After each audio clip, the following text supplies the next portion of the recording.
Well, welcome everyone to our wonderful panel tonight for Courage to Hear, Courage to Heal, sex abuse workshop that we wanted to offer people. And I'm so excited to have David Nisthal and Yanuaria, who joined us earlier for a few other events that we've had covering sex abuse. But before I get started, I did want to mention, if you're new to joining us, maybe some of you don't know too much about Explicit, but I wanted to just share just very briefly what we're about.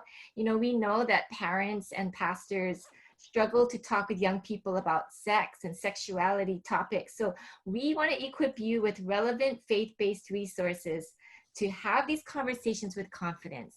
And we know that when you are empowered, you can help young people navigate and avoid damaging, hurtful experiences, and instead prepare them for healthy, thriving relationships in God's timing and design. And so sexual abuse here falls right in line with a very important topic. You know, oftentimes the church or families are silent about this topic because it's uncomfortable. It can stir up a lot of shame or even guilt. And but we know that it's important to talk about this because God cares so much to bring wholeness and healing to people, and for us to be safe places of healing for our friends and family as well. So without further ado, I did want to introduce again Chris and David, and we're going to be having we want to encourage you to put in your email in the chat, because we want to follow up with you and send you some great follow-up information after tonight. So please share your email in the chat with us, since you're joining us tonight. And without further ado, Chris and David, take it away. Thanks so much, Michelle. We appreciate it. Chris, you can go ahead. You can start us off. Okay, awesome. Yeah, well, thank you so much for allowing us to be able to present to you folks today. We're really excited about presenting this kind of content, especially because we do this work on the university campus, and we see firsthand what our young adults experience on campus. And so so we want to bring that knowledge to you. So if you're working with youth and young adults, or know youth and young adults, or have kids who are youth or young adults, we hope this information can be helpful to you. And a lot of these things can also just be transferred to just general, also like sex assault and of these things that we're going to be talking about. So my name is Chris Yanuaria. I am currently the program coordinator for Prevention, Awareness, Understanding Violence at UH Manoa. So the work that we do on campus is we do violence prevention education, specifically on domestic and dating relationship violence, sexual assault, and stalking. And so I've been in this position maybe for, I think, 4 years now, about 4 years. And before that, I was working at the Domestic Violence Action Center for about almost 3 years doing violence prevention in the Leeward Coast with Filipino and Native Hawaiian families. So yeah, and you know, the work that I do is just really important because I've seen the issue of violence within my own family. And I've seen the effects that it has had on those that I love, my friends, and everywhere that I've traveled in the United States and then around the world, I would see the issue of violence being so much in the community. And so so me being able to do this kind of work is such a privilege, being able to do this and talk about how to be able to prevent violence from happening, and also just liberating people and helping people move into their most authentic self, and so that we can see a decrease of violence that's happening to those around us. And especially being a male, I think for both of us, for David and I, there's not a lot of males who do this work. And I think to be able to speak on behalf of males and come from this kind of male perspective on these issues, I think it's really important. It also, I think, hopefully we can be models for for maybe hopefully younger men who sometimes may be led off astray. And so so yeah, so again, thank you so much for allowing us to speak to you folks today. Thanks, Chris. And yeah, good evening, everyone. My name is David Nisthal, and as Chris was mentioning, we're just really grateful to be here tonight with you all. I'm an instructor at the Myron B. Thompson School of Social Work at UH Manoa. I also coordinate the Hawaii Child Welfare Education Collaboration Project, which is a training pipeline for our master students in the School of Social Work to get their education and then be able to then go into the child welfare services field and be able to work as a social worker there. And I also do some consulting on the side for the Sex Abuse Treatment Center. I was the education coordinator for them for about 5 years.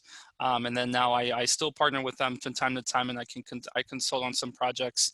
And then throughout most of my social work career, it's been a very interesting road. I've worked with a lot of different populations, from, of course, survivors of sex assault, doing prevention education, to then also working with juvenile sex offenders. I spent a couple years as a social worker for the state, being able to provide some counseling, some case management for juvenile sex offenders.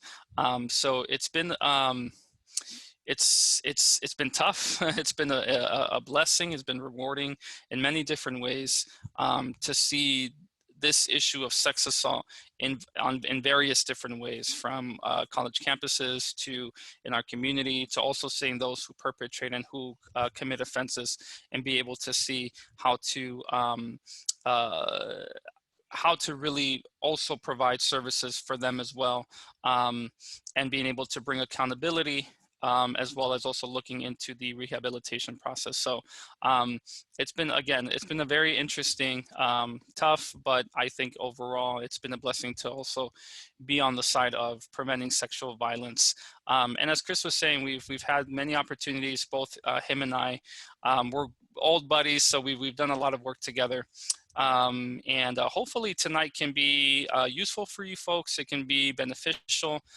We have a lot to discuss, and so hopefully we can go ahead and just we can just get started.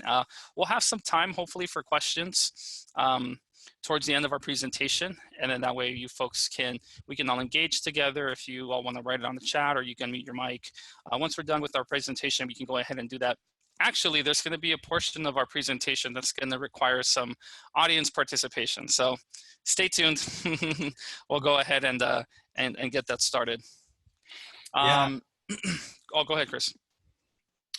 Yeah, well, I just wanted to share that this is, the topic that we're going to be talking about today. This is really important to know and understand these unique experiences of our youth and young adults, so that we may be able to best support and guide them towards just a better kind of life, or a healthier kind of life. So youth and young adults are experiencing so many challenges, and they're constantly being bombarded with all these different messages from media and from friends or culture, of being able to find where their worth and value. And so I do want to make a disclosure, is that things we discuss today may bring up maybe different feelings that may be unsettling. So we just wanted to make sure that you take care of yourself, whatever that means. If that means that you might have to step out for a bit, or take a sip of water, stretch, please do that. I also want to say that some of the content that we have is kind of racy and is a bit raw. We try to strike the balance where it's, we're not sugarcoating too much so that you won't understand what our youth is experiencing. At the same time, we wanted to be able to have a real experiences and so that we can have an idea of what they are truly being challenged with. And so I just wanted to say that up front. And so with our goals that we have for today is that we wanted to first understand, and we'll define what this means, sexual assault. We'll be discussing factors contributing to alcohol-related sex assault. And this is really important because on a college campus, what we find is that sex assault, it many of the cases kind of happen when alcohol is also involved. And so we'll be discussing that through a local video that was created here on Oahu. And then we'll talk about the impact on survivors and consequences for perpetrators. So those who are impacted, who are survivors, and those who are also offenders. And then we're going to talk about how to start a conversation with those that we love, our youth, how to handle disclosures if a youth discloses to you that they've themselves been sexually assaulted. We'll go through all of that. And of course, and if you have any questions, please put them in the chat, or feel free to, because it's a relatively smaller group of us. I'm hoping that we can maybe have a discussion, and you can, if you feel comfortable, muting yourself, and you can just ask questions. Feel free to do that. Next slide. All right. So we're going to go ahead and just jump right into giving you folks a definition for sex abuse. And we will use the term sex abuse, sex assault, sexual violence. But we're referring to the same thing. So those are just going to be terms that we'll use throughout this presentation, but just to refer to really the same action. So you folks can see here on the screen how we're defining sexual abuse. And really the main things to know is that sex assault and sex abuse, it's any sexual activity that's unwanted, tricked, or forced, right? So this is of course something that a person is not calling attention to, they're not wanting. This is something against their will. Again, when we say tricked or forced, we mean this in many different ways, which we'll talk about. Some of those ways, though, just to call them out real quick, would be coercion. So some folks are coerced. Maybe they're being threatened with something. We find it a lot too even in victims of sex trafficking. They're being coerced. Maybe there's a family member that's being threatened, or being threatened of their visas, or being exposed to immigration services, things of that nature. Forced as well can be physical or non-physical. And what we're going to find as we go through this presentation is that most times when we talk about sexual violence, most times contact in terms of physical force is not used as much as other ways in terms of threats. We're going to talk about substances and alcohol use, right? So, but again, any activity that is unwanted, tricked, or forced, that's how we define sex abuse. And then when we talk also about this issue, it's best to see it in a spectrum, right? So this is many different forms of sexual violence. And a lot of times what we find in our communities is that folks will be aware that, yeah, rape is wrong, it happens. We don't know how prevalent it is, but that's what a lot of people in the community, especially when we go out and we talk about sex assault, that's what a lot of folks will, say, yeah, that's what we mean by sex assault is rape, which of course is a part of it. However, there are many, many other types of behaviors and actions that are also sexually violent towards individuals. So we can start first from that first point in the spectrum that you folks can see, which is the non-contact unwanted sexual experiences. So this is sexual harassment. And what we're talking about this is any comments, cat calls, whistling, making comments about somebody's body on the bus or on the street, in the classroom. We also, in this, we also include exposure. Back in the day, right, exposure was mostly seen as a flasher, or someone with a trench coat that opens up the coat and then exposes himself. Now what we see more, especially with our younger folks, is we see exposure online, right? So these are photos or videos that are taken of someone that are posted online, obviously without their permission.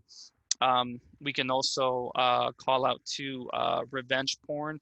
Um, if you're not familiar with that term, it's in a sense um, nude photos of a person that they're put on a website, and they do it, and they usually get threatened.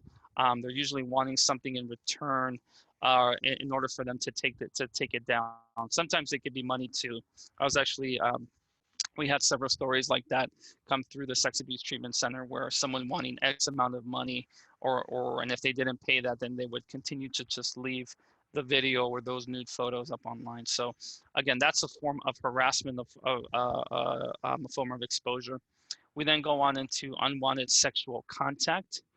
Now, this is now where we're discussing actions such as unwanted kissing, fondling, grabbing of sexual body parts. This can be over or under the clothes. Then we move into coercion, right? Which is unwanted sexual penetration through non-physical force. Again, there could be threats made, there could be manipulation, other ways that someone is coerced into into engaging into sexual activity. And this is all, of course, without their permission. This is something unwanted. And last but not least, of course, we end in with sexual penetration, which is forced vaginal, oral, or anal penetration, and this can be with any body part. Doesn't have to be the reproductive body parts. It can be any body part, digital. It can be also foreign objects as well. So anything that enters another person's body without their permission is what we consider sexual penetration. So again, this spectrum of sexual violence allows us to see that there's so many actions, behaviors that are violent, and they do impact the life of a person in a very powerful way. So it's important for us to really go into this conversation knowing that there's a lot more to this issue.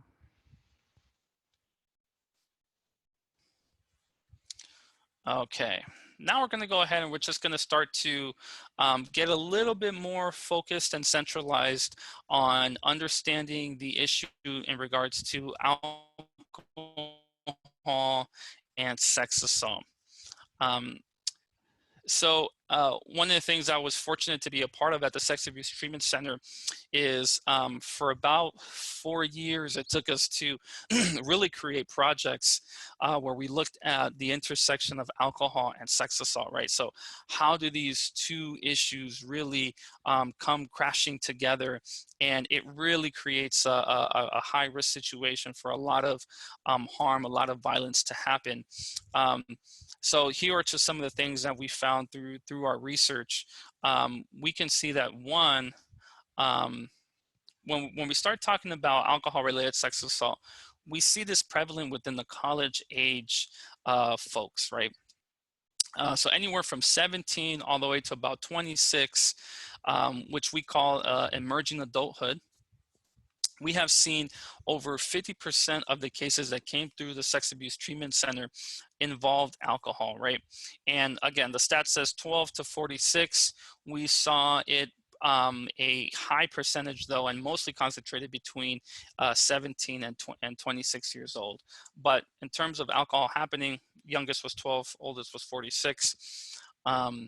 And then we can see that that's also prevalent within college campuses here in Hawaii, also on the continent, on the mainland. 20% of women experienced or completed or attempted sex assault since they entered college, and then 50% of sex assaults amongst college students involve alcohol, right? And whether it's the perpetrator or the victim using alcohol, we can see that alcohol is a part of sort of that college culture. House parties, different things going on campus, fraternities or sororities having parties and things of that nature, bars that are out on college campuses or near college campus as well. These are all areas in which we've seen a higher level and higher incidence of sex assault happening. And then one study that really was fundamental to our research and to the work that we were doing, but really just had us see that this is something that we also see in Hawaii. Now, this study that you see on the screen was done, 32 colleges were surveyed on the mainland, and those are the results, right? And these are, again, speaks to what we see here in Hawaii, that more than half of women that participated in the study said that they experienced some form of sex assault. A quarter of men that participated in the study reported committing some form of sex assault. Now, here was the big number that really shook me, was that 80% of students that did experience sex assault, they did not report it. They didn't go to a campus support program. They didn't go to the police. They didn't go to anybody. They didn't report it to anyone that could help. And so one of the things I'd like for you folks to think about in the back of your mind as we go through this this presentation tonight is, what would limit people from sharing? What would be a barrier to them not wanting to disclose that they've experienced some form of sex assault? And I want us to see, well, if we can think about what the challenges are, what could we do about it, right? What could we do to help those who have experienced such pain?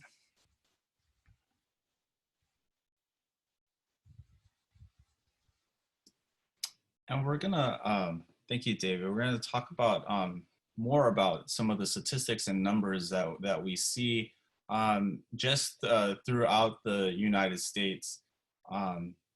So a common statistic that we hear of is, David, you can click one time on there, is that 1 in 6 boys and 1 in 4 girls are sexually abused before the age of 18. So this is a common statistic that we hear of. This is from the Center of Disease and Control. But sometimes this doesn't really get to the heart of maybe the issue, because many people would call this type of statistic a paper to pencil test. So meaning that someone was given a paper and pencil, and there's a question that says, have you been sexually abused? Yes or no? And so when a paper to pen test is done, we see this statistic: 1 in 6 boys and 1 in 4 girls. But when research is done in a kind of a face-to-face setting, where I'm a counselor and you're the client, what we see and ask questions like, you can click one. Have you ever felt sexually used, or have ever felt sexually shamed? The statistic then jumps to 38% of women by the time they're 18 years old. And so, but then also we have to also consider, when you put someone who has been, where do you put someone who has maybe been felt shamed or abused, when like an uncle or something has walked in on their niece, who's a 13-year-old, in the shower, and it's very clear that it wasn't a mistake, but they're standing there staring and just looking at their young body. Where do you count that? Because what we understand is that can cause a lot of trauma for that child. That is can be long-lasting trauma, but it's hard to capture that on in statistics. But when we do these face-to-face interviews, and we include those types of scenarios, then the number jumps up to 52% of women. And then you can click the next one. So, and so again, when the research is done similarly to a face-to-face interactive meeting, what you find is that the statistic jumps up to 1 in 2 women and 1 in 3 men. And this is staggering. I mean, if we have a church that is, just make it really easy, 100 people, this statistic is saying that half of the women could have maybe been sexually abused, and so and 1/3 of the men have been sexually abused. And so this is a staggering statistic that that should really, we should be really taken back by this. Dan Allender, whose name is on the slide, he's truly a pioneer to trauma and abuse therapy. He's been a therapist for 30 years. A lot of some of the material that we actually present on is based on some of the things that he has shared. And so I'm going to also put some resources for you about, he has an Allender Center where people can be certified in knowing how to help those who've been maybe sexually assaulted or sexually abused, how to help family members or youth that you're working with who maybe experienced something like that. So I'll do that at the end. Yeah, we can go to the next one. Okay. So what we're going to do now is that we're going to watch just a short film. The name of the film is called Shots, and so this is locally created, and this has been done in partnership with David's organization that he's with, the Sexual Abuse Treatment Center, and Shooters Production. And so, I want to inform you too that in the content of this video, there may be some emotions that might be unsettling because it depicts sex assault. But what the video does a good job at is it really takes us through how things build up and the different dynamics that people have in these types of situations where there may be loss of communication and different factors that come into play. And we'll debrief about that after the film. But this is, this is I think, I forget how many minutes long it is, but we're gonna watch it and then we're gonna talk stories afterwards.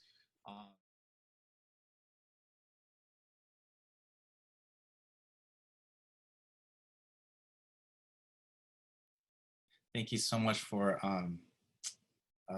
being able to watch that. I know sometimes it can be difficult to be able to watch that type of situation. But right now, we just wanted to just hopefully we can have a discussion around just some of our initial impressions about the film. Go ahead, David. You can do that first one. Yeah, and then we can all do all three. Yeah. So if you feel comfortable to either unmute yourself or go ahead and use the chat function to answer any of these questions. Actually, would love to hear maybe a response for the first question. So what are your initial impressions of the film? Just any impressions that you may have watching the film. What did you think about it? Well, I thought that it was very realistic. I could see that happening to a lot of young people, especially when you involve alcohol and it clouds your judgment. Yeah. Yeah, I was gonna say, my first reaction, interestingly, was that poor guy, right? Like, we live in such a sexualized world, and where like people are always like, I guess it's called a hookup, right? Like, so how, I feel like there's a lot of pressure on guys to be like, oh yeah, that's what we do, is we hook up, right? And so it didn't seem like he was like, he was kind of socially awkward maybe. So he was trying to read the signs. So if he, obviously the girl was ridiculously drunk, but he had probably heard, like, I know from even from the ancient college days when I went, people would brag about that, right? Being all wasted and hooking up, and so you kind of feel sorry for the guy, but also like you wonder, in the culture that we're in now, how would a girl think that that's not what they would want? You know what I mean? That's just from, yeah, that was my first reaction. Yeah, awesome. Thank you. I agree, with what both of the women said, but it also made me focus on the guy, because a lot of times we tend to side more with the women, but with the guy, I mean, this is a really good lesson for young men to know that what you might think is okay and it's not can get you in serious trouble and behind bars. So that's something for the men to think about. Yeah, and we'll be touching on that, talking about socialization. How are we socialized as men and as women, and how does that play an impact in these types of situations, the dynamics that takes place that allows something like this to happen. So we'll be talking about that. Thank you for the observation. Other thoughts or feelings that you have? I'm just curious. I know this was like a depiction of what could have happened. They kind of like role played it out, but it looked pretty plausible, as someone said. And so did that person, whoever it was, get like not incarcerated, but what was the consequence of it? Or was it just, yeah. Yeah, thank you for your question. Yeah, this is actually it's based off of a true case that came. The gentleman that was the offender was charged and convicted with sex assault in the first degree and also in the second degree. The details weren't like this. The setting was a little bit different, but a lot of the dynamics were the same in terms of the drinking, the friends, things of that nature.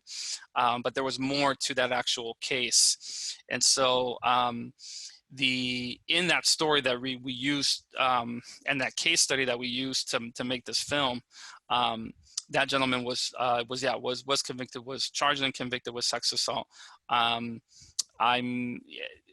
know that he spent some time in jail. I'm not too sure how much. There was probation sentencing as well that was given, as well as treatment. And there might have been a couple more details in there, but for the most part, some jail time, about 5 years probation, and then mandatory treatment were part of that case. Can you explain what mandatory treatment is? And I wish guys could see it, because as someone expressed earlier, like how the guy said, I didn't think it would end up like this, because as Elisa was saying, at one time, that was like people would, like she said, brag about it, right? And yeah, guys in the locker room would tell about their exploits, like, did you whatever, right? And so it's kind of like this expectation, even with kids that go to church. Oh, yeah. And if you have a poor relationship with your parents, you don't talk to them and they don't tell you anything. And so more so you're a little bit, you're ignorant and kind of naive. And so God bless you for what you guys do. I think, yeah. So thank you for explaining more. Oh, no, of course. Yes, and a mandatory treatment, meaning that and it'll go for anyone who has that part of their sentencing, but they'll have to go to a treatment center that specializes in the rehabilitation of sex offenders. So they have very strict guidelines. There's several treatment centers too. Again, and then folks who go to this, it also, I want to note too that it's mainly for folks who are not offenders of child sex abuse. So that's very much different from this setting and really from the case or any other cases that would be similar to this. That's a really big distinction. Yeah, so for that case that I'm referring to specifically, had to go to treatment for folks who committed sex assault. And secondly, I just want to add that yes, definitely even for boys, young men who grew up in the church. Both Chris and I grew up in the church, and these are definitely, and we'll get into it more, but these are definitely pressures that no matter you're growing up in the church or not, you are not exempt from being in, part of the world and growing up, going to school or, the street or whatever. So yeah, it definitely is something to really discuss with our youth. And a lot of these things, like Elisa, like what you said, like back in the day, like people used to talk about this. It still happens now. Like those locker room conversations still happens now, and the bragging and being able to see those types of drunken kind of sexual contact as almost like a badge that men wear. And so it's just really interesting how the perceptions of how men can see this. So thank you so much for drawing all of. Yeah, this is definitely like what Michelle said, realistic and very common. And this is what we see on our university campus, these types of situations. And this is a situation that there wasn't consent that happened. This was, so when there's sex without any consent, that is rape. And so and then of course, yeah, when it comes with alcohol, and that's so common with the college experience, that when that's all added into it, that also just adds a whole nother dynamic to how already kind of like unclear the situation is, right? And then we can move ahead to the next point. So we're going to take a little bit deeper dive into some of the factors of alcohol-related sexual violence, and there are a number of different factors that contribute to this high-risk intersection. And so we're going to examine some of the more critical factors. Okay, so emerging adult. How might emerging adulthood be at a higher risk of becoming victims or perpetrators of violence? What do you folks think? How might being an emerging adult, I'll put it also in the chat.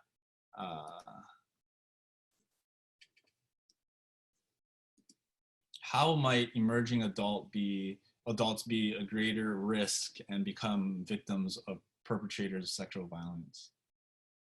Any ideas? Thoughts? Yeah. Okay.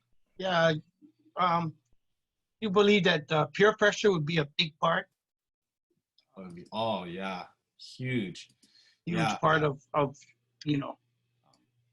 wannabe. Yeah, that's definitely true. There's a lot of pressure that happens in college. A lot of pressure to kind of be a certain way. Yes. And so I know that when I was going through college, there were all these different pressures that I felt that made me feel uncomfortable, and went against my values, of the values that I was raised by.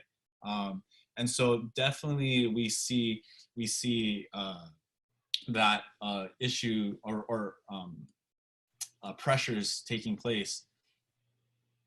Yes. Other things? Well, having been a mom of almost 30-year-old, 29-year-old kids, when they were, emerging adults in their 20s, early 20s. Yeah, just that the young people, they're spreading their wings. They're independent, more independent than they've ever been. And sometimes their judgment, they don't want to listen to advice. They kind of want to make their own decisions, and sometimes they might be in a difficult situation finding themselves in. So maybe the drive for independence and just maybe not having good judgment in certain times. Yeah, a lot in emerging adult is going from going from adolescence to adulthood. So, and what Lisa said too is that the brain is not developed, right? And so there's like these your frontal lobe, right, of the brain is not fully developed. So that's the thinking, the rational part of the brain, the decision abilities that is not fully formed. And so that comes into play, as well as was mentioned about trying to, there's a lot of transitions happening. So new things, new social networks, new relationships. So they're exploring the different freedoms of being away from their parents now, and they're open to this new, like trying to come into themselves, and who are they? They're trying to find their identity. And so, and they're looking for connections. That's what they're doing. They're trying to look for connections, and how can I be in the in crowd, right? How can I have these connections now that I'm a free adult? I'm away from my parents, even though their parents are still paying for their college and all of that. But like, there's the, and then what was mentioned too is like the higher risk, this impulsive behavior. So the excessive drinking, the partying, the casual sex that happens outside of committed relationships. So these are a lot of these things take place during the emerging adulthood. And I remember hearing about how there's like college students who would try to like egg their friends to jump off the building of their apartment. And they're like, yeah, come on, do it. And then like, you're such a girl. And then they do it, right? They jump off, and these risky behaviors, that kind of stuff happens all the time at UH. And we get people who are hurt all the time because of these different risky behaviors. But that's part of where they are in their growth, in their brain development. And so we see that definitely happening in emerging adulthood, that when we have emerging adults, there's a lot of different dynamics that take place that we have to really consider.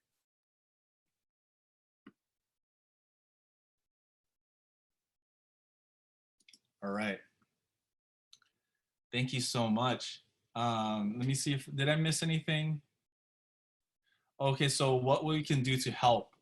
And we'll talk about what we can do, Jody, about how to help. Yeah, and definitely, I'm just reading some of the comments.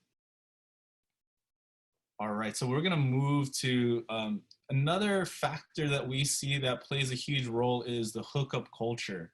So in this hookup culture, and maybe some of us might not be aware about what the hookup culture is. And so when I ask, if you can go to the next slide, David.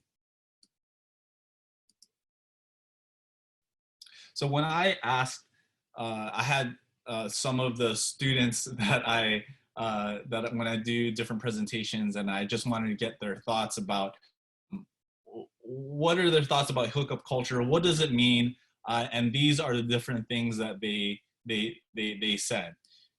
It could be anywhere from kissing to a blowjob to full on sex. It's a physical thing.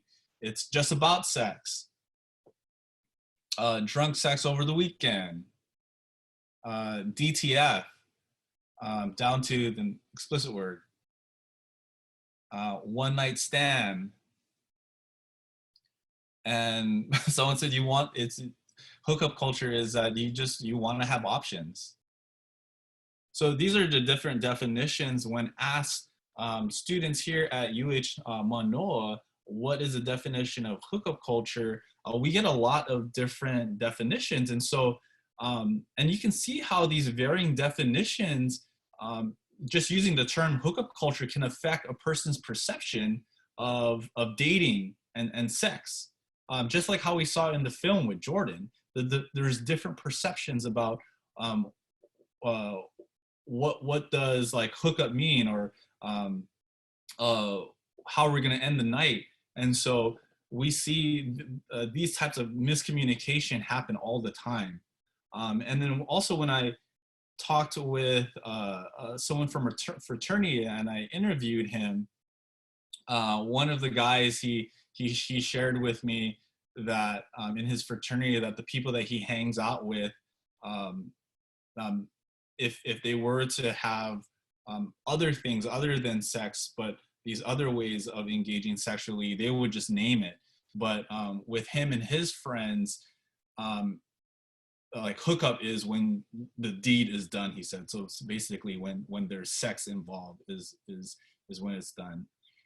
And so understanding that there can be many different definitions of what the hookup is and the hookup culture, some researchers have found that there are three maybe ways to be able to define, or aspects of how to be able to define hookup culture. So one, it has to include some sort of sexual intimacy. It might go from kissing to oral to like anal sex, or everything in between. And then also another aspect of the hookup is that it's brief. So it can be short. It can maybe last a few minutes to several hours over a single night. And then the third thing is that there's this apparent lack of emotional involvement. So the hookup is intended to be purely physical in nature and involves both parties shutting down any kind of communication for a connection that might lead to any kind of emotional attachment. So these are some of the three apparent things that we see when researchers have looked at and I try to identify the hookup culture. And we have, yes, and thank you, Jody. Yeah, we hear a lot of that too with our students. Friends with benefits. That's definitely what is used in the terminology here at college, for sure.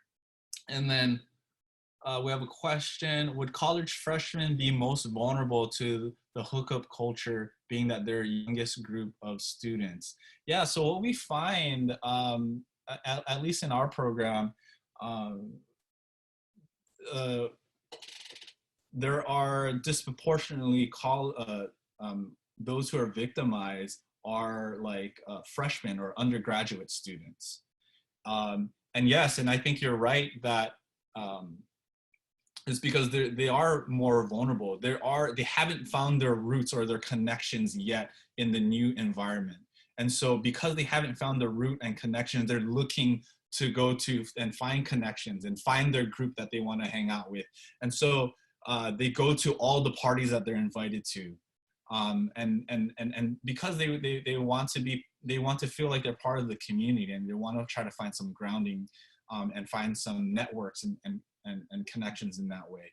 So and what we're gonna watch now is just a short clip, and this one's a little raw, and but really wanted to show you a clip of a film called Liberated, and where they talk about, they give a good explanation and a feel of what the hookup culture is.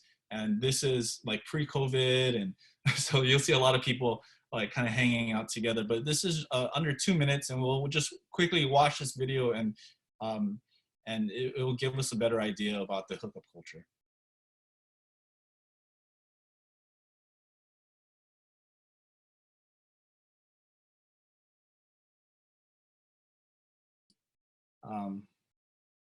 So the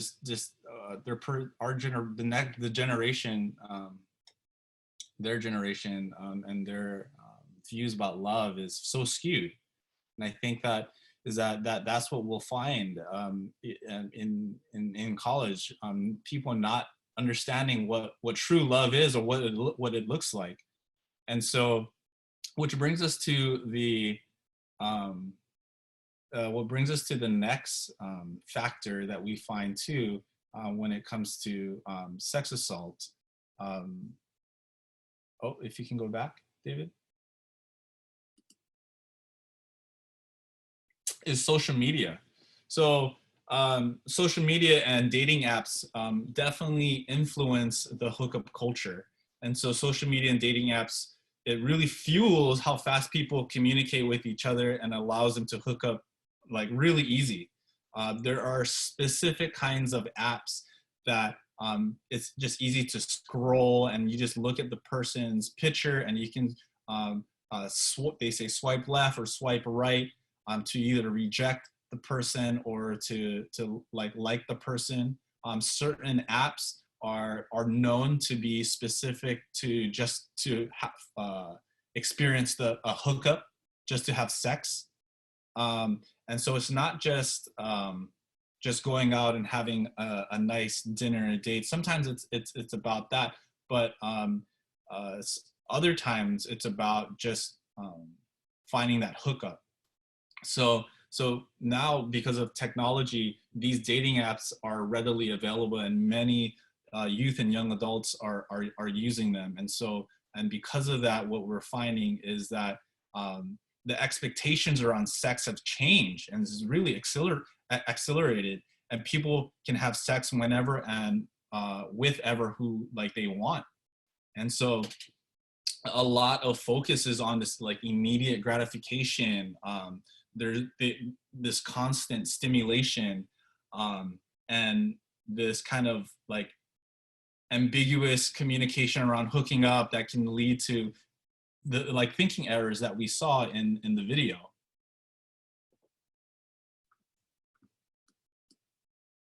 Okay, so we have a question. How can people know if it's a hookup app versus an actual dating app? Yeah, so people know. I think there's like different ones, like David, if you know a couple, like Grindr is one that is like a hookup app. Well, for Grindr is one that's specifically for anyone who would identify in the LGBTQ community. Tinder tends to be more so for whatever your gender identity or gender expression is. But those are ones that are for sure known as being more just hookup apps. I think, you have more of the dating apps, and then you tend to find it too, because the dating apps will probably ask you more thorough questions, such as, was it eHarmony, or I'm not too sure what the other ones are, but they'll tend to be a little bit more thorough on their questions, as opposed to Tinder, for example, that has been very popular at just being how Chris was explaining, where you just swipe left if you're disinterested, or you swipe right, and that's a person that you can send a virtual heart to, or something of that nature, and they get a message, or they know that you're interested in them. So and like Chris said, a lot of times within young people, they'll just know, whether it's word of mouth, whether it's they hear something on Twitter or Reddit or any website or app that, there's a lot of just being able to socialize with others. They'll just get to know. Mm-hmm. Yeah. Thank you for that question. You can get to the next one. And I know that I can hurry up a little bit more too. So the effects of alcohol too is very critical, right? So whenever alcohol is added, that also adds another barrier in miscommunication of how things can be perceived. And so, and that's what we saw play out in and how it impacted Jordan's decision making that night. And so, and it's very just common in the dating scene, or the hookup culture. If I can just add one of the things to the effects of alcohol that a lot of young people, or just even adults in general, folks don't realize is that there tends to be this effect called alcohol myopia that takes place. And what alcohol myopia is, it's a phenomenon that happens within the brain where as a person continues to ingest alcohol into their body, they actually begin to develop a tunnel vision. So they're not able to read cues or to perceive cues that you normally would if you're sober. You're not able to do it under the effects of alcohol. So what happens is, like you folks saw in the film, you can have someone who is not perceiving, let's say if they are putting their arm around someone, and let's say that person brushes off their arm, off of their back, they won't perceive that as a cue that, hey, this is something that they do not want. Alcohol actually does that. And alcohol myopia, not only does it create the tunnel vision where you only see what you want to see, it's based off of your goals for that night or for that moment. So for example, Jordan in the film, his goal might have been to hook up with someone.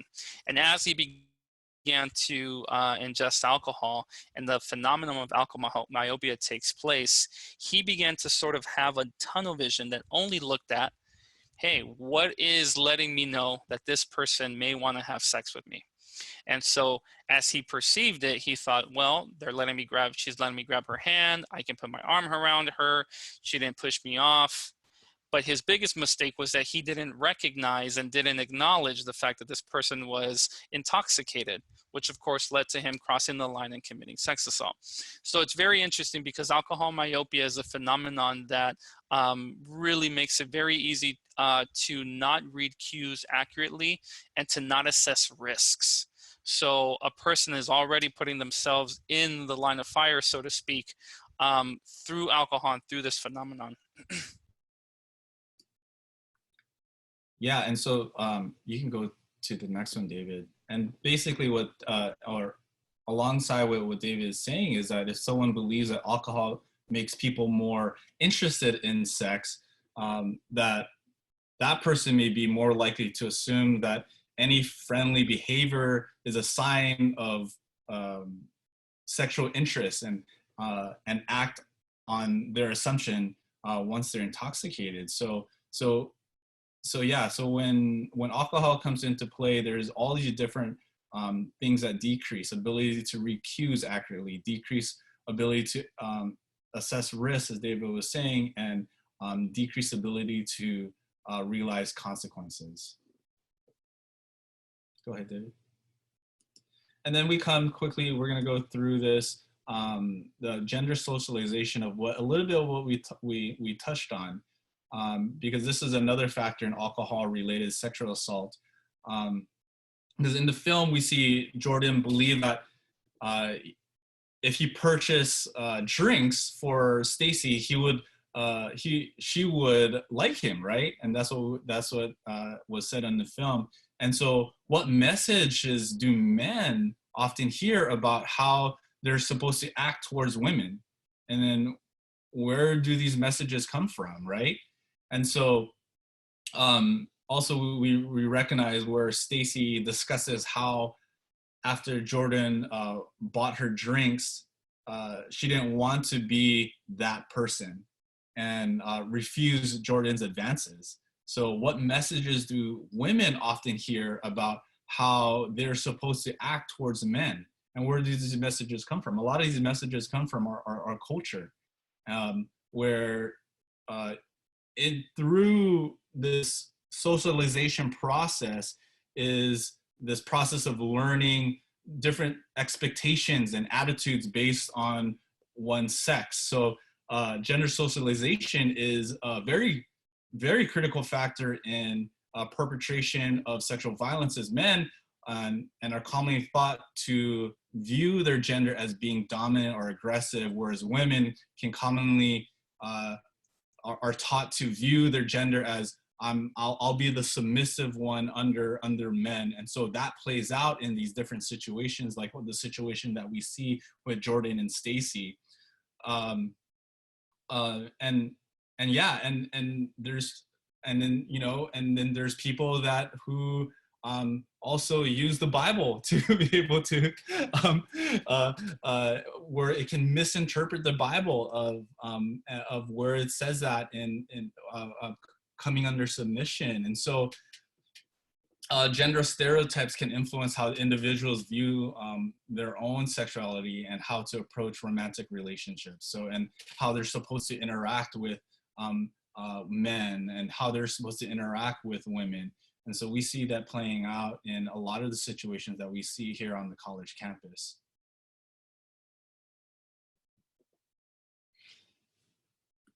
And then we can just skip through this, David, what it means to be a man. A lot of times we talk about, for men, about the different pressures that men get of how they should be. And so, and we see all these different images. Jason Momoa, when people say, like, who's a man in Hawaii, they think of Jason Momoa, or they think of BJ Penn, right? And all these different people that are here on the screen. What does it mean to a man? You got to drink green bottles, Heineken. You have to have a lot of sexual partners and always be after women. A real man in Hawaii knows how to work with his hands. Our construction workers, our surfers, our athletes, they play sports. They have big pickup trucks, specifically Toyota Tacomas. Usually when we do this exercise, we ask people, what does it mean to be a man in Hawaii?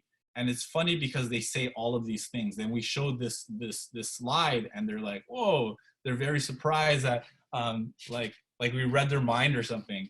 But these are things that are common perceptions of the messages that men and young boys get about what it means to be a man. And what I'm saying, the reason why we show this is to show that how much of being in this kind of man box, or defining masculinity in such a narrow way, that it actually hurts men and it hurts young boys. And not to say that you know, having a body like Jason Momoa or being an MMA fighter is bad necessarily, but what we see is men who are going to the gym wanting a very specific aesthetic to their body, where then they would go as far as to use drug enhancements that can hurt and negatively hurt and affect their health and their well-being. And we see, like, sometimes with buying these big trucks, a lot of times it can get bad when men feel like being a man is to have a truck, and a lot of focus then on their manhood or how they want to be a man is they pour out their money on these materialistic things. And so to be a man, I have to have the big trucks, right? I have to have women who are after me. I have to drink a lot. And so these are different ways that it's not necessarily bad things, but it can very quickly turn bad. And so, and then what also, last thing to say about that too, is that there are different names that our people or men are called and young boys are called when they try to just stay in or get out of this box. So if they cry or if they act anywhere that is not a part of this box, they get called some vicious put downs, and so that they can stay in this box. And so that's some of the experiences that many of our young men feel. They feel pressure to perform this type of way.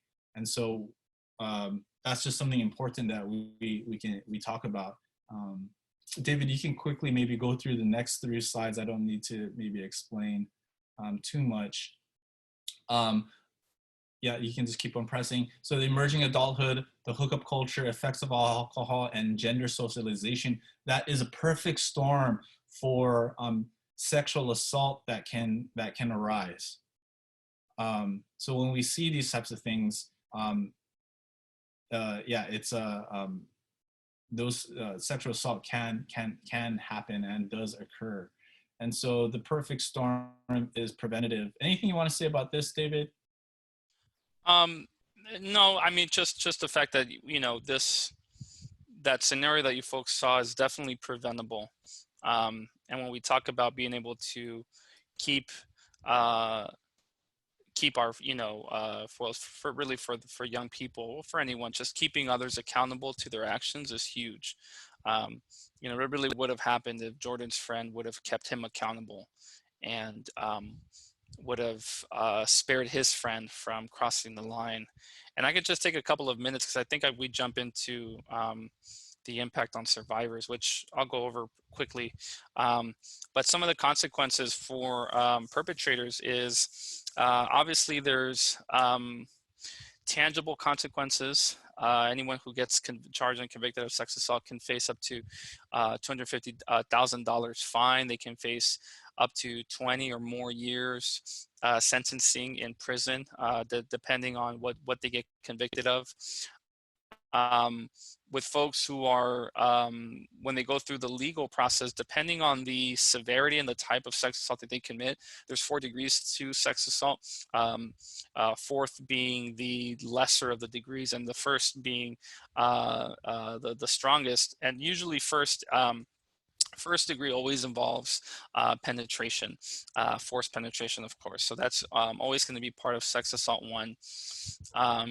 And so it really depends. It can be very, very impacting. But also when we talk about, and as Chris was sharing, the lives of young men that get impacted, their psyche, their spirit, their soul, their mind, anyone who commits any form of sexual violence, doesn't have to be rape. It could be harassing someone, calling someone a name based off of their body, things of that nature.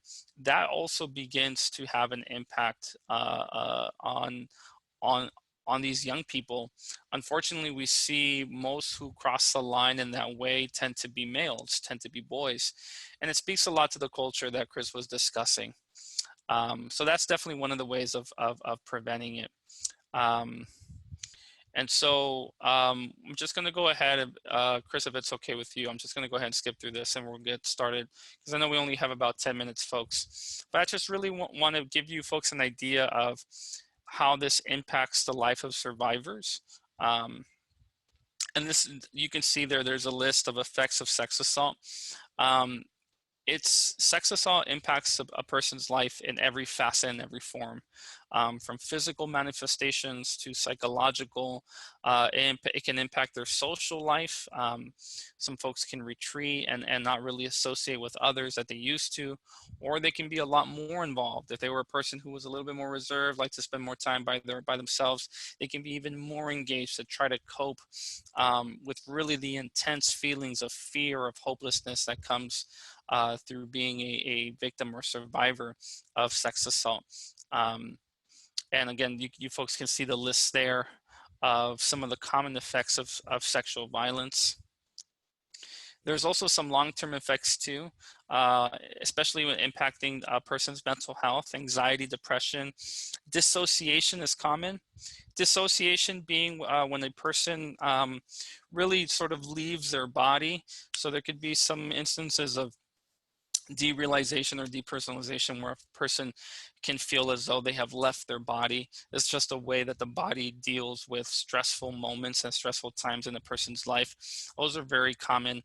Of course, substance abuse also in overlap, eating disorders. It can affect a person's socioeconomic as well. If they cannot concentrate, do their work, they can lose their job. Obviously, that can affect rent and their livelihood. So again, a person's entire being gets impacted through sex assault. Another area where we see long-term effects is within relationships. And as you can imagine, if the offender was someone that they were in a relationship with, this can obviously cause very, very strong impact in their relationship, from distrusting others, not being able to really process how to be intimate. Intimacy can be very much impacted. Boundary issues, someone may be a little bit, maybe more too submissive or too dominating. They may not just understand really how healthy limits work. So many ways can a person be impacted within their relationships. But because sexual violence is obviously a very traumatic assault on the person, but it's also, it's in an intimate way, of course, right? It's really looking at the intimacy. We can see why relationships are going to be impacted so heavily. And last but not least, folks, just wanted to give you all a couple of tools on how to respond if someone discloses to you that they were a victim of sex assault. Just want to go through a couple of key points. One of the main things is that you want to be supportive to the response. And reason why is because this increases their chance of better adjusting to trauma. There's actually research showing that when a survivor finds someone that they tell, and this is the first person that they're telling, that they were a victim of sex assault, if they receive support, they are a lot more likely to go and get more help for the victimization. But if they receive a negative response, then that chance decreases by a lot. I'm not too sure what the percentage is, but it has a very, very strong impact on them going and seeking further support. So we want to help the survivors really develop a sense of safety so that they can feel empowered to say, okay, this happened to me. It's not my fault. Someone did this to me, but I know that I can go and get help, right? And that's really what we want to support our survivors in, is knowing that they can find their own voice in the midst of such a tragic and traumatic event. Here's just a couple of things to know what to say. If you've ever felt like, you know what, I don't know what to say if someone tells me that, they've been a victim of sexual assault, these are just some things that you can write down if you want. You can take a screenshot of this, but these are some responses that we provide so that folks can just feel, okay, I can provide some support. First thing we want to encourage people to do is to believe the survivor. When we talk about that negative response, a negative response can be, oh, well, what were you wearing? What were you doing at that place at that time of night?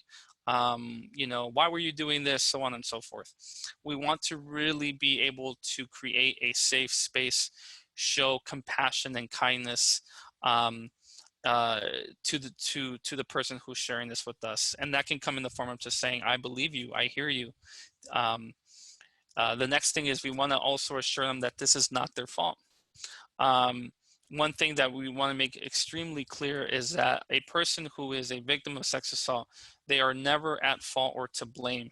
And the reason is because no one is forcing the other person to take that action. A person can be wearing a short dress, they could be naked for all we know, and no one ever has the right to go and to commit something like sex assault on another person, right? And that's when we begin to talk about that, again, calling and keeping each other's accountable. Obviously, there's ways for people to stay safe. We, of course, would advise for folks to stay safe, to understand the risks of, drinking and sex, and we want to make sure we provide that education. But if a sex assault happens, it's not the fault of a victim. And victims can be, of course, like we know, can be males, females, can be anyone. So of course we want to reiterate that and really provide that support. We also want to thank a person for sharing and say, thank you for sharing this with me. As you can see, there is a lot. And I remember I asked you folks in the beginning to think about what would be those challenges that may limit someone. Shame, embarrassment, feeling that nobody's gonna believe them. If they are telling this to you, this is something that may have happened a long time ago. It may take a lot of courage for them to share, We want to make sure that they know that we appreciate hearing the story. It's a privilege to be able to hear a person's story and to hold that. And I think that we really show God's love in that way by being able to say thank you to someone for confiding in us. Last but not least, let them know, of course, they're not alone. You can be there to help, or you can help them find more support. But just letting them know that they're not alone.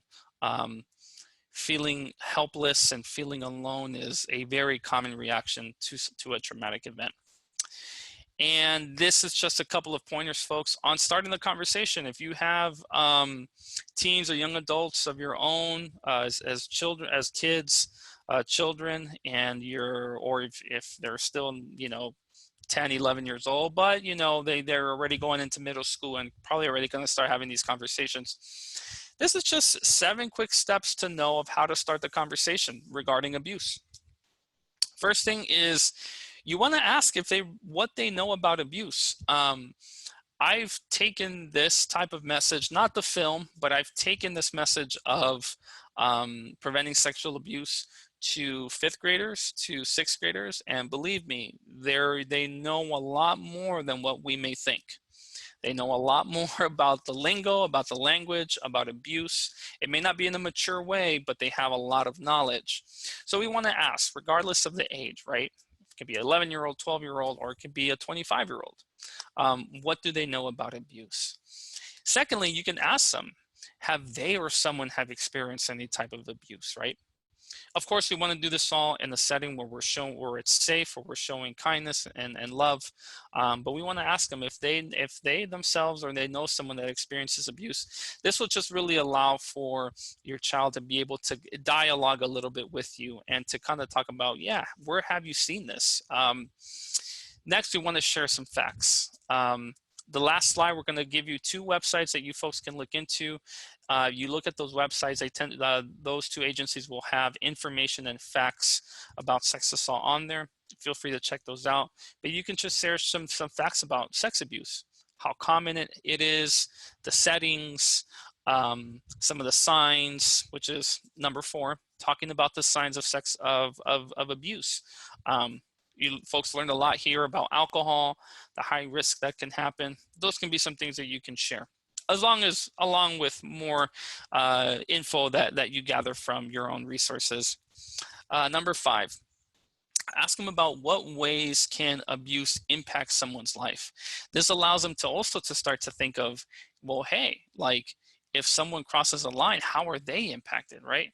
How is the victim impacted? How is the offender, the person that crosses the line, how are they impacted? Abuse impacts everybody's life, right? Whether you are the family of the victim or the victim, family of the offender or the offender, impacts everybody. I'll last 2 and then we'll be done. How can you help a friend in need? Have them think about, hey, what would you do if your friend experienced some form of abuse? How could you help them?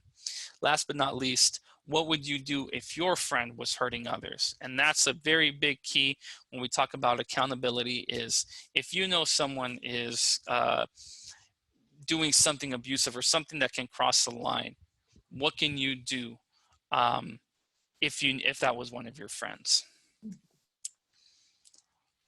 Okay, we hit the mark, 8:30. Thank you folks so much for sticking with us. If you folks have any time, or if you folks are still around, I know Chris and I, we probably have a couple more minutes to we hang can around. stay on to if you have any questions or any comments about our presentation. I know, and then if you have to go and leave, I mean, Michelle, if you don't mind, just a few more minutes if there's questions. Maybe what I'll do is I'll formally have a last minute announcement, so if people want to leave, they can. And then after the formal announcement and farewell, then people can stay on if they want. But I do want to thank you so much. That was so rich. I've heard you guys a number of times and I always learn new things from you. So thank you so much for that amazing presentation, both of you. I do want to ask everyone if you could please type in your emails onto the chat, because we really want to send you a follow-up email with a great resource. And also wanted to tell you that we are launching our Courage to Hear, Courage to Heal sex abuse course. And Chris and David are very much part of that course that we put together, and it's a great resource for a go-to resource for any church, for any family, any friend, any family member. So we want to let you know about that. And also next week, Thursday, same time, same place, at 7 to 8:30, Cheryl Sarmento will talk about healing. And whether you are a victim yourself or you are a loved one that you know was a victim, this is a great session to finish up this series on healing and grief. And it's I really feel it'll benefit all of us to be there next week as well. So thank you so much again, everyone. Don't forget to type in your email, and we want to let you know more about our course as well. But so thank you, everyone. And I'm going to formally end right now, but those of you who are able to stay a few more minutes later, I'll stay with you guys, and you guys can ask questions. Thank you so much, you guys. We love you, David and Chris. Thank you. Thank you folks so much. Thank you, Michelle. We appreciate it. Oh, appreciate you so much. Okay, anybody have any questions? You can just unmute yourself and we'll just have an informal time of Q&A. Can I make a comment? And if you guys didn't, the guys didn't mention it, when you do your presentation to guys, I have a friend who was convicted of and is now like branded a sex offender. I believe him when he says that it got messed up in the system, but he cannot even go to his daughter's events at a school, right? When you have that designation. So guys don't think that far, like you said, they're under 25, but that might be something to think about, like, be careful for what you do, because if you are convicted, even unjustly, it's going to be on your record and you're not going to be able to be around your child's school for whatever. You can probably fill in the details. Yeah, thank you so much. And for sure, that's that's such a big thing. There's a lot of different points that we bring up when we're talking with either with groups of just men or in high schools or different even in the college, really at any age. But yeah, definitely those legal consequences are very, very steep, and like you said, they impact even where you're not able to see your kids, if you have kids, or maybe certain family members, nieces, nephews, things of that nature. So yeah, it's a very, very heavy impact. Yeah, and he was saying, depending on the state you are, he's going to have to, what is that, like apply or register as a sex offender for the rest of his life or something like that. I don't know what the details are. And although he kind of grew up here, he can't come back here because of it's kind of a really sad, unfortunate situation, because he's a really good guy that worked a lot with kids. And this happened like 20 years ago. And then out of the blue, something happened. And so he's still not able to come here. And so, yeah, I can't, I guess, emphasize that enough, because God, how like when you're showing the beach thing, they're like, oh yeah, 3 or 4 girls a night, just have sex, who cares, whatever. You don't know which of them are going to do something, you know what I mean, or whose dad's an attorney or something. But it's a long-term impact, that's all I'm saying. And my heart bleeds for him every day. So thank you. And I think education, like you say, is really, really important to be able to deter their actions. And also it needs to be coupled with some sort of healthy relationship that they have, where someone can actually model what it's like for what it looks like to have to healthy masculinity. And now what we find is that there's a lot of young men who grow up in fatherless homes, and so there's not that that role model anymore. And so yes, definitely education can help deter those actions.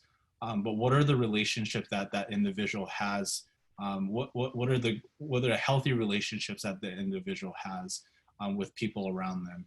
I think that all coupled with the education, I think that can really help. Thank you so much, Lori, for that, for what you shared.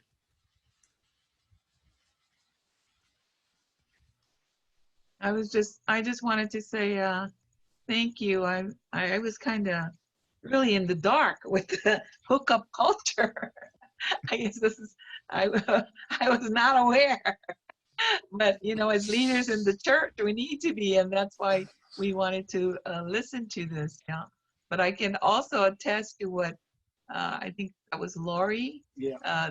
It's a really high price because I personally know someone who, I mean, this is like over 50 years ago, but he could not have a grandchild because of something that happened 50 years ago when he was like 19 years old. But and he lost a granddaughter, sad to say, but you know the uh, child welfare have their guidelines and so forth. Yeah. So it is a really high price to pay. And I think this, what you're sharing is going to be really, really helpful, you know, to the young men that something like this, you could be put in a situation like this, and, you know, don't get in a position like that. Thank Yeah. you. Thank you. Thank you so much. And yeah, I mean, there's so much to that hookup culture. I remember joking too with some students that, and you know, well, Chris and I were similar in age, but you know, we're a little older than some of the students already that are in college. But back in, you know, late 80s, 90s, you know, growing up, hookup was hanging out. You know, if you want to hook up with somebody, it's like, oh, we're gonna go hang out, you know. And I remember being learning about what hookup means now, which is, you know, obviously with, you know, pretty much sex with no strings attached. And I remember telling that to one of my nephews and telling him, oh yeah, you know, and by that time, obviously, I'm married, and I was telling my nephew, I was like, yeah, well, you know, I went to go hook up with, I hooked up with an old friend yesterday. Her and I were just, you know, hung out. He's like, what did you say, Uncle? You what? He was like, how could you do that to Auntie? I said, what? We just saw her at work. I just went, you know, we just, oh, I told him, I get what you're talking about now. I said, no, not that hookup. So I think it's an awakening for a lot of us. Lost in translation. Yeah.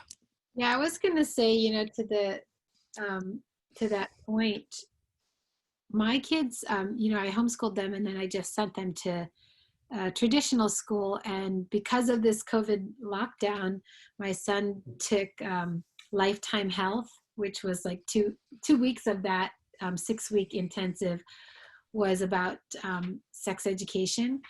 And they don't talk anything about the consequences of this. They don't talk about it at all. So I wonder, like, how are these kids supposed to know? Because hello, nobody's telling them that. This is an elite private school that is not talking about the consequences of forcing yourself on people. All they talk about is consent, right? So they talk about consent, but like this kid in the video, you know, like, what's consent when people are drunk? What's consent when, like the beach video, when they're like, you know, these girls are like, girls and guys both saying like, oh, well, it's nothing, let's just do it. Right? So it's kind of tough. That, yeah.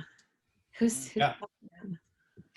Yeah, definitely. I think that piece on consent, sometimes when it's talked about, it doesn't go into like how this, like how it gets depicted in this situation. Like consent is like, oh yeah, I just ask them and they say yes, right? But there's all these different dynamics that happens, nuances that happens that more people are familiar with. Um, because not everyone goes and has a contract and say, do you consent to this, sign here? You know, that's not natural. People don't understand that, but they understand more about like what we saw in this situation. And so that's one of the like I wish there can be more of the kind of conversation that we're having now about what consent looks like, because sometimes when these high school kids or college kids, when they like, when someone is talking about consent, it's just they lose interest because it's like, that's not real. We don't ask to have sex. Like, we don't, Exactly. And when they talk about it, they tell these students, right? And they act like they're going to have this whole like logical conversation, and that these adolescent kids are actually going to have a conversation that says, okay, hey, so by the way, are we in the type of relationship where we're going to have sexual contact? So like, do you know what I mean? Like, they actually believe that they're teaching the kids something that's of value when nobody has that conversation. Mhm. Yeah. So Yeah. yeah, it's tough. No, for sure. And you know, it's interesting because I think on one hand, it's it and I think from a lot of folks who do the education is wanting to change the tide so that people can start having those conversations, you know, before they think about having sex. But one thing too, to your point, is regarding the consequences. I think a lot of times too, it's consequences. Of course, there can be very harsh consequences legally, but we don't a lot of times talk about the consequences that happen um, psychosocially, or really through a person's psyche and a person's heart. There was a study that was done, and I remember, and it was a fascinating study because it was a year-long study in Boston, in a high school in Boston, and it looked at the impact of pornography and dating violence. And what they found was that the students in that group that um, engaged in seeing pornography more, they started to develop more feelings of hopelessness, of policing their body. So thinking about like, well, I have to look like these people that I see in pornography, being more aggressive, more dominant, expecting their partners to engage in that type of sex, which did lead some of them to commit some forms of violence towards their partners. So those are the things that I feel we need to discuss more. Is yes, there's the legal consequences, which we understand, but you know, legal consequences are intense. However, that impact that happens in a person's mind, their identity, their heart. We don't talk about that a lot, and I think that's something that we try to bring forward too in our conversations. Is um, really allowing, for example, especially for young men, to feel vulnerable to say, I do feel ashamed of my body. I do feel, scared of this. I do feel these types of emotions that a lot of times are underlying a lot of these issues, right? And if we can get to these things before they feel that they need to prove their manhood or prove that they need to be a man because, I gotta, wait, something just fell in my house. Oh no, our plant. I just heard something fall and I was like, oh no, it was one of our plants. It's okay. But if we can, really get to that, I think it'll yeah, I think it'll really have an impact. I just love that point. It's an important point about pornography, because I know, young people, it's so many are addicted or, are exposed, and so much violence in the porn that's regularly watched nowadays, which is hardcore porn, and so much violence, right? And so I think that promotes a lot to just the psyche of it. They see that all the time. Yeah, and I mean, and we didn't get to touch on this, but like, what does sexual violence look like in the midst of a pandemic? And it actually heightens the issue. Well, one, to Michelle's point with pornography usage has gone up, and what we know about pornography, as Michelle shared, is that it's very violent now. And it's literally they're filming rape, and this is what our young kids are seeing. I think the average age of the first time that a child views pornography is like 7 or something like that. Very young, and that's very concerning, that they're seeing these graphic images, and how's that impacting like their spirit, their psyche, and how they view women, how they view men should behave towards women, those types of things. But also with this pandemic, there's physical isolation. Now, if someone's being now physically abused in the household, like maybe like a child or something like that is being physically abused, they the perpetrator can say, no, you can't go outside. You have to stay inside. So there's more control with this kind of social isolation that is happening because of this pandemic.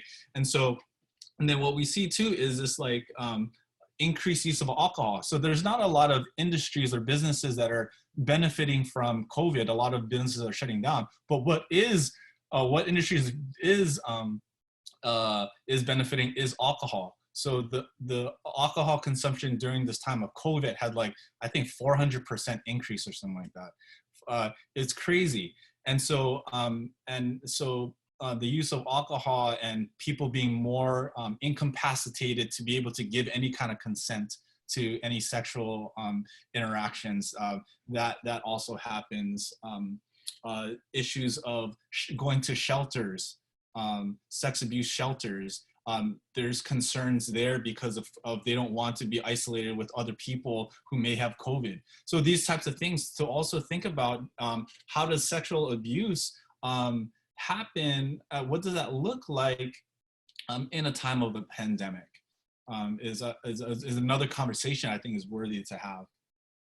I'm so sorry, folks. I'm gonna have to head out. Thank you, Michelle. Yeah, thank you, David. Yeah, we should probably wind it down, but it's been so rich tonight. Thank you so much, David and Chris. Thank you, Yeah, folks, so much. Thank you, Michelle. thank you. We'll be in touch. Thank you Yeah. so much. Thank Wow, you. so much to chew on. Bye, everyone. Thank you so much. Bye. Bless you. Have a good night. Good night, everybody. See you next week.